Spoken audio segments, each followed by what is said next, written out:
Chairman Kamlesh Sahu ने कहा, आज मैं एक बेटे, बड़े भाई और छोटे भाई की हैसियत से अपने माता पिता, भाई बहन के दरमियान सर्दी के मौसम में कंबल दान करके अपना हक अदा कर रहा हूँ। मैं जमीन से जुड़ा रहने वाला ममता बनर्जी का सिपाही हूँ, जो आपके दुख दर्द में हमेशा आपके साथ खड़ा रहना चाहता हूँ। उन्होंने अपनी तकरीर में कहा कि आज मेरे हाथों पुण्य का दो काम हो रहा है। एक, सर्दी के मौसम में जरूरतमंदों में कंबल वितरण और दूसरा 4 साल पुराना मंदिर का उद्घाटन हो रहा है। सना medical hall,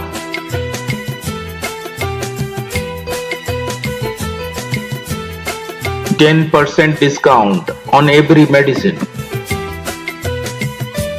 Oxygen cylinder also available. 2022 में 2300 वार्ड में हम लोगों को जिताकर पौर सभा में भिजवाया। यकीनन आज कंबल दान नहीं है,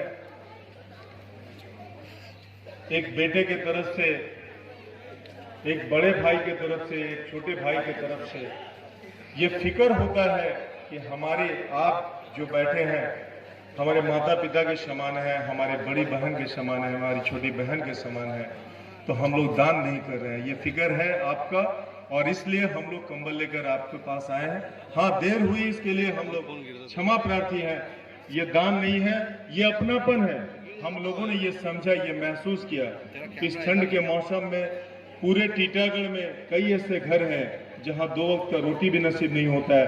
ऐसे घरों में अगर हम थोड़ी सी भी राहत पहुंचा सके तो यकीनन हम लोग पुण्य के भागी होंगे। अगर आपके पास खड़े हैं, इसके पहले आप लोगों ने देखा होगा कि कोरोना काल में जब सभी तरह से नौकरियां खत्म हो रही थी, लोग हाहाकार मचा रहे थे, लोग भूखे मर रहे थे, उस समय भी ममता बनर्जी के सैनिक खाद्य पदार्थ लेकर, कपड़े लेकर आपके सामने, आपके साथ मौजूद थे।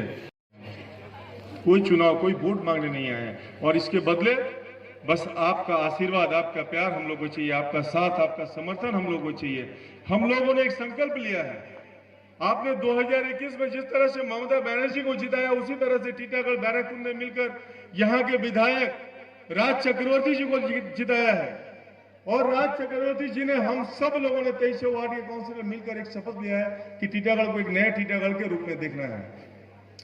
हम लोग ऐसा लाइट, जो दुर्गा पूजा के समय हम लोगों ने लाइट लगाया, मंदिर को बनाइए, बहुत पुराना मंदिर है, जर्जर मंदिर है। वो बता रहे थे कि 4 साल पहले मैं उस मंदिर को बनाने के लिए आया था और किसी कारणवश मैं नहीं बना पाया था। शायद भोलेनाथ की कृपा, आपका आशीर्वाद, आप सबका प्यार कि आज मैं चेयरमैन हूँ और मैंने इस काम को अंजाम दिया। मेरे रोंगटे खड़े हो जा रहे, इस काम को अंजाम दिया। शायद इस 8 महीनों में मैंने ये पुण्य का सबसे बड़ा काम किया कि इस पुराने मंदिर को मैंने बनाया। साथ ही साथ मैंने ये महसूस किया था इन 8 महीनों में, मैं चूंकि जमीन से जुड़ा हुआ इंसान हूं, आपके बीच रहने वाला इंसान हूं, आपके दुख दर्द से रूबरू हूं। मैंने ये महसूस किया छठ पूजा में कि बहुत भीड़ होती है हमारे ग्लासकल घाट में, और जब मैं वहां खड़ा होकर देखा तो 2-2.5 लाख रुपए ऐसे रिपेयरिंग वर्क में खर्च हो जाते। मैंने इंजीनियर को बुला के बोला कि 2-2.5 लाख रुपए अगर रिपेयरिंग में खर्च हो जा रहा है तो छोड़ो, इस बार एक नया घाट बनाओ। हमारे यहाँ के लोगों को ये सुविधा मिलनी चाहिए। लोग जो गंगा घाट में उतर कर आरती अर्घ नहीं दे पा रहे थे, इस बार बड़े आराम से अर्घ दिए, क्योंकि 15-20 दिनों के अंदर हम लोगों ने गंगा घाट मिल के अंदर बना दिया। शायद आप लोग भी गए होंगे, देखे होंगे।